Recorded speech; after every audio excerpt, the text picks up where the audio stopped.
Hi Eluru, ఎలా ఉన్నారు? Trailer ఎలా అనిపించింది? సో భైరవం ఈ సినిమా నా కెరియర్లో ఒక చాలా స్పెషల్ ఫిలిం. ఈ సినిమా నాకు ఫస్ట్ తీసుకొచ్చింది బెల్లంకొండ సురేష్ గారు, ఒకసారి చూడండి సినిమా అని. సో అండ్ దెన్ సినిమా చూడడం జరిగింది, నచ్చింది. అండ్ దెన్ విజయ్ డైరెక్టర్ అనేసరికి ఐ వాజ్ వెరీ కాన్ఫిడెంట్. తన ఉగ్రం కానీ నాంది కానీ ఎలా తను హ్యాండిల్ చేశాడో మీరు అందరూ చూశారు. సో అదే కాన్ఫిడెన్స్ నాకు ఉన్నింది. సో తను ఖచ్చితంగా తనతో అయితే అసలు ఇష్యూస్ లేవు. ఈ క్యారెక్టర్స్ ఎవరు చేస్తున్నారు, సాయి అనేది ఆ క్యారెక్టర్ సాయి చేస్తున్నాడని తెలుసు.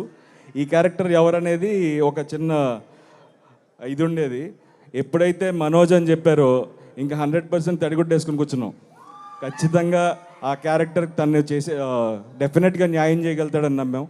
So it was a special journey.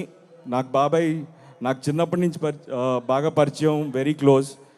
But ఈ సినిమాతో మా జర్నీ, మా బాండింగ్ ఇంకా పెరిగింది.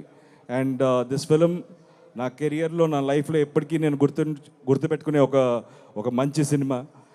అండ్ ఈ సినిమా టీం, మా ప్రొడ్యూసర్ రాధామోహన్ గారు, ఆయన చాలా సినిమాలు చేశారు. ఆయన ఒక సినిమాని నమ్మితే ఆ సినిమాని ఎలా బ్యాక్ చేస్తారో మీరు ముందు చూసుంటారు. ఈ సినిమా కూడా అలాగే చేశారు.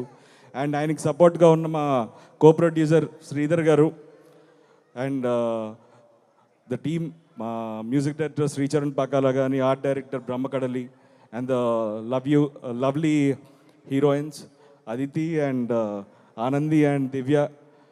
It was wonderful working. And ఈ సినిమా మీ అందరికీ నచ్చుతుందని మనస్ఫూర్తిగా కోరుకుంటున్నాను. మే 30వ తారీఖున ఈ సినిమాని మీరు అందరూ తప్పకుండా థియేటర్స్లో చూసి మమ్మల్ని ఆశీర్వదిస్తారని కోరుకుంటున్నాను. Thank you so much. Love you all.